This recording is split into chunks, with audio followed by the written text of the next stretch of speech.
प्यारे बच्चों, आज जो कहानी हम आपको सुनाने जा रहे हैं उसका नाम है परिश्रम का फल। बच्चों, किसी भी समाज में सफल और असफल दोनों तरह के व्यक्ति पाए जाते हैं। जो लोग सफल होते हैं उनसे प्रेरणा लेकर अन्य लोग भी उनके पीछे चलते हैं, परंतु जो असफल होते हैं वे अपना सब कुछ गवा देते हैं। यह तब होता है जब उनका कार्य योजनाबद्ध नहीं होता। प्रस्तुत पाठ यही संदेश देता है बेटा कि यदि कार्य को करने का प्रबंध ठीक नहीं है तो उस क्षेत्र में सफलता नहीं मिल सकती। हमें अपनी शिक्षा के प्रति लापरवाह नहीं होना चाहिए। तो प्यारे बच्चों, रामदास एक धनी किसान था, किंतु बहुत आलसी था। वो ना तो अपने खेत देखने जाता था और ना ही खलिहान।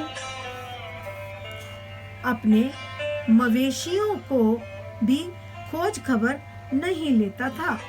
वह अपने घर के सामान की भी देखभाल नहीं करता था। अब वह सब काम नौकरों पर छोड़ देता था। बच्चों, रामदास के आलस और कुप्रबंध से उसके घर की व्यवस्था बिगड़ गई। उसे खेत खलिहान में हानि होने लगी। हानि मतलब नुकसान। गाय भैंसों का दूध, घी बेचकर भी वह लाभ नहीं कमा पाता था।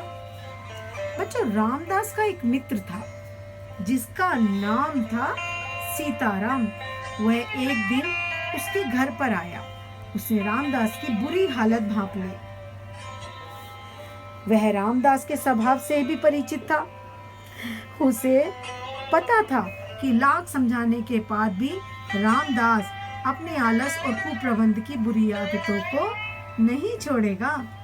फिर भी रामदास था तो उसका मित्र ही ना। सीताराम उससे बोला, मित्र, तुम्हारी विपत्ति देखकर मुझे बड़ा दुख हो रहा है। तुम्हारी दरिद्रता दूर करने का एक सरल उपाय मेरे पास है। तुम कहो तो मैं तुम्हें बताऊं।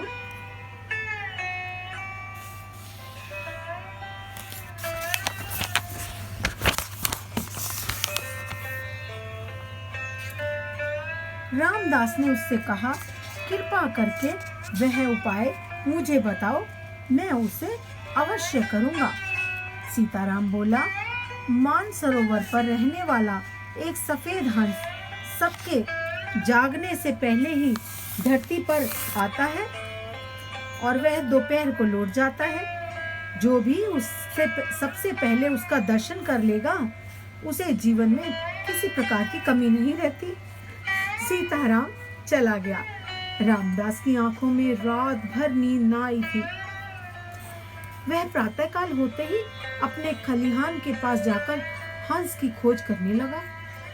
बैठकर तभी उसने देखा कि एक आदमी उसके खेत से अनाज अपने ढेर में डालने के लिए चला आ रहा है। रामदास को देखकर वह भाग गया और क्षमा मांगने लगा।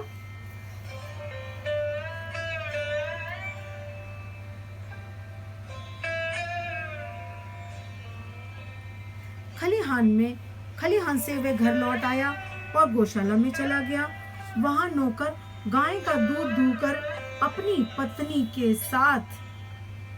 पत्नी के लोटे में डाल रहा था।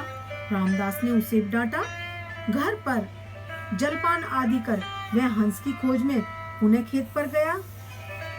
अब उसने देखा कि खेत पर अब तक मजदूर ही नहीं आए थे। वह वहां रुक गया। कुछ देर बाद